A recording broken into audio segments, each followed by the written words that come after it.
You're watching South Asia Newsland, and here are the top stories we are tracking for you on Wednesday, the 18th of February. PM Modi launches diplomacy drive on sidelines of AI summit. Soaring food costs hit Pakistanis ahead of Ramadan. And Bangladesh opposition protests election violence, boycotts new PM's oath ceremony.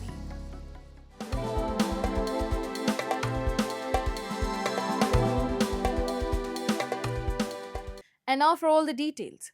India's Prime Minister Narendra Modi held a series of bilateral meetings on Wednesday on the sidelines of the AI Impact Summit in New Delhi. The high-level gathering brings together world leaders to discuss the transformative potential of AI while providing a platform to boost global technological cooperation.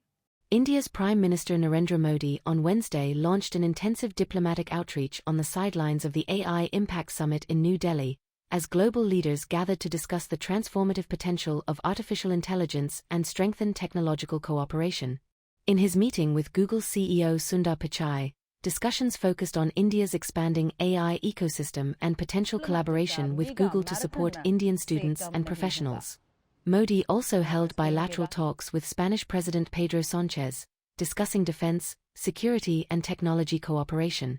Both sides highlighted 2026 as the India-Spain Year of Culture, Tourism and AI, and underlined the positive impact of the India-EU Free Trade Agreement. In meetings with Finnish Prime Minister Petteri Orpo, Serbian President Aleksandar Vučić and Croatian Prime Minister Andrej Plenković, discussions focused on expanding trade, innovation and cooperation in emerging technologies including AI, 6G, clean energy and fintech.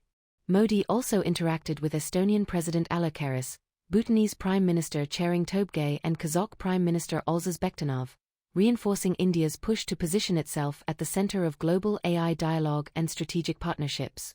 On day 3 of the event, India's Yotta Data Services announced it will invest over $2 billion in more than 20,000 latest AI chips from NVIDIA to build a major AI computing hub, as it prepares for a potential IPO. Backed by billionaire Niranjan Hiranandani's group, Yotta operates data centers in Mumbai, Gujarat and near the capital. Meanwhile, Microsoft said it is on track to invest $50 billion by 2030 to expand AI across the global south, after announcing $17.5 billion in India investments last year. And the festive spirit of Ramadan in Pakistan is being overshadowed by rising inflation, making it harder for families to prepare traditional iftar meals. Markets that are usually packed with eager shoppers are now filled with concerns over soaring prices and shrinking household budgets. Take a look. Pakistanis are thronging wholesale markets in large numbers to shop for supplies as the holy month of Ramadan begins from Thursday. While keeping a watchful eye on rising food prices, Pakistan endured one of Asia's highest inflation spikes in 2023, nearing 40%, driven by a weakening rupee, rising fuel costs and price hikes linked to IMF-backed reforms. Although inflation has since slowed to 5.8%, analysts warn the changes to power prices could add inflationary pressure. Prime Minister Shehbaz Sharif has announced Rs 38 billion Ramadan relief package, which will be disbursed among deserving people across the country, his office said. पिछले साल जो है अगर किसी शख्स ने अपने घर में बेसन है, दालें हैं, कुकिंग ऑयल है, इस तरह की जो रमज़ान में ज़रूरतें होती हैं जिन चीज़ों की, जिन अजनास की, वो अगर मतलब 10 किलो लेते थे तो वो आज वो 5 किलो लेने पे मजबूर है। यानी क्वांटिटी कम कर दी लोगों ने। सरकार ने देखो कितने सेल्स टैक्स लगाया, सिर्फ खजूर से आप अंदाज़ा लगा सकते हैं, क्योंकि मैं बेसिकली मेरा काम खजूर का है।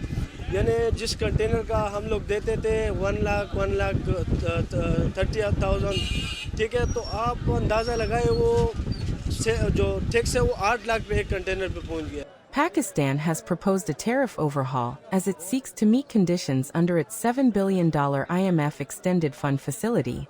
The moneylender, however, said it is discussing electricity tariff revisions with authorities, stressing the burden should not fall on middle and lower-income households. Electricity prices carry heavy weight in the inflation index. The power sector remains burdened by circular debt, leading to repeated tariff hikes under IMF-backed reforms. अब केला आप देखें, केला जो 200 रुपये दर्जन अभी से 200 रुपये दर्जन छोटा छोटा केला है, अब पिछले दिनों ये 100 रुपये दर्जन बिकता रहा है। जैसे रमज़ान शुरू हो रहा है तो महंगाई बढ़ रही है, इसी तरह सब्जियों के रेट जो हैं वो भी बढ़ रहे हैं।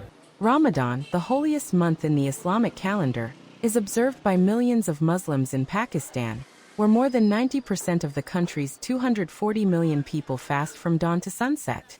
While traditionally, it is a time of reflection, charity, and community, the festival also involves gastronomical feasting.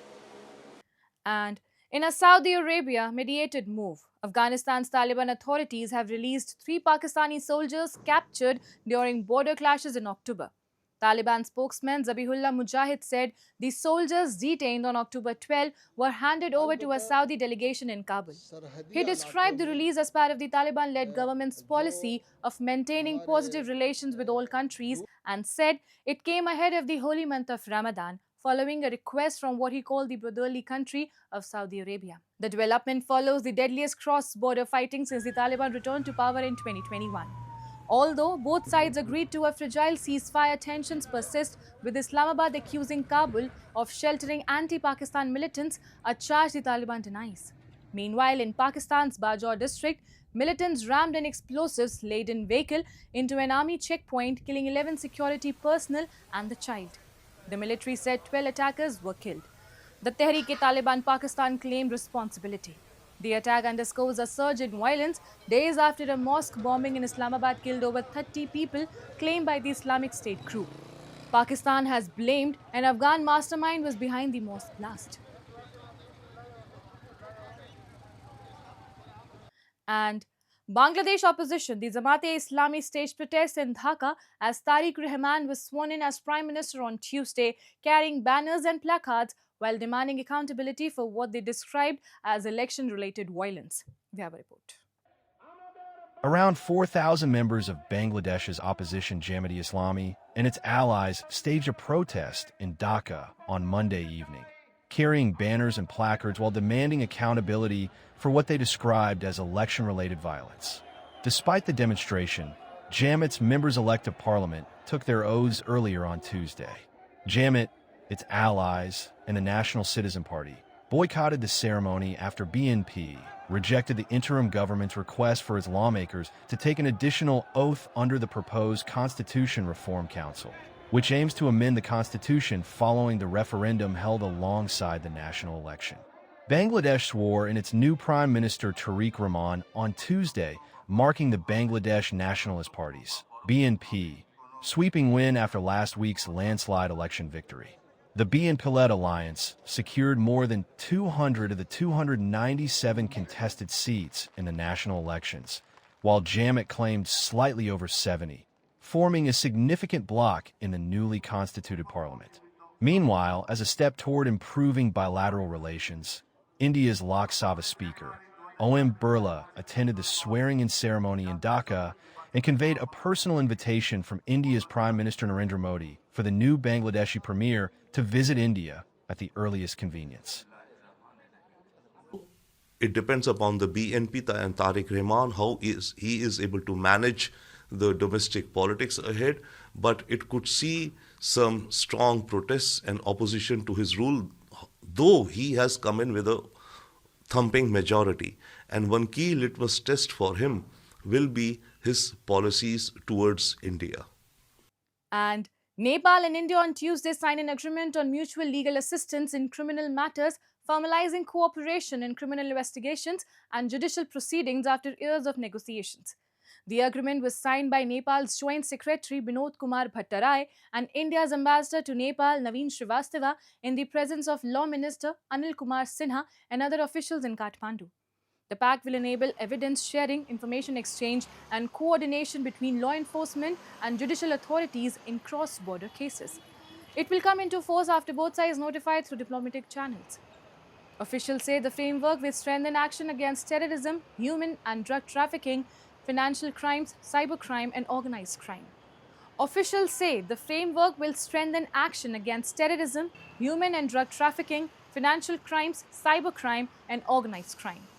The move is also expected to support Nepal's efforts to exit the FATF grey list. However, negotiations on a new extradition treaty remain unresolved, particularly over provisions concerning third country nationals. Moving on. Authorities in Bandipora in India's Jammu and Kashmir organized the Wooler Bird Watch Festival 2026 recently at the famous Wooler Lake, attracting a large number of enthusiasts. The event aimed to promote ecotourism and create livelihood opportunities for local communities. A key focus of the festival was spreading awareness about Wooler as officials stressed on the restoration work being conducted.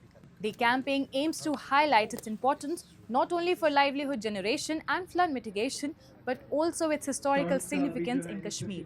The event witnessed widespread participation from conservation experts, college students, wildlife photographers, and nature enthusiasts. Wooler Lake is one of Asia's largest freshwater lakes and a vital Ramsar designated wetland of international importance.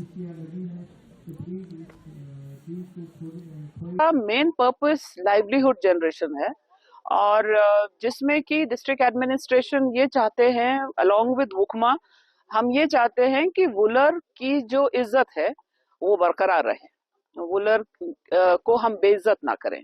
और जब मैं कह रही हूँ वुलर की बेइज्जती ना हो, इसका मतलब ये है कि इसमें हम कचरा ना डालें, इसमें हम पोचिंग ना करें, इसमें हम इलीगली किसी किस्म की कोई कार्रवाई ना करें। नंबर 1 हम वुलर की इम्पोर्टेंस को जो है हर एक तक पहुंचाना चाहते हैं, एक अवेयरनेस कैंपेन क्रिएट करना चाहते हैं कि वुलर की जो इम्पोर्टेंस है, बीट लाइवलीहुड जनरेशन या फिर हम फ्लड मिटिगेशन की बात करें और या फिर हम जो है यहाँ से वुलर की जो हमारी हिस्टोरिकल इम्पोर्टेंस है कश्मीर के हवाले से उसको जो है हम लोगों तक पहुंचाना चाहते हैं। सो अवेयरनेस हमारा पहला सेगमेंट रहेगा। And that's all in tonight's edition. We will see you same time tomorrow. Till then, good night.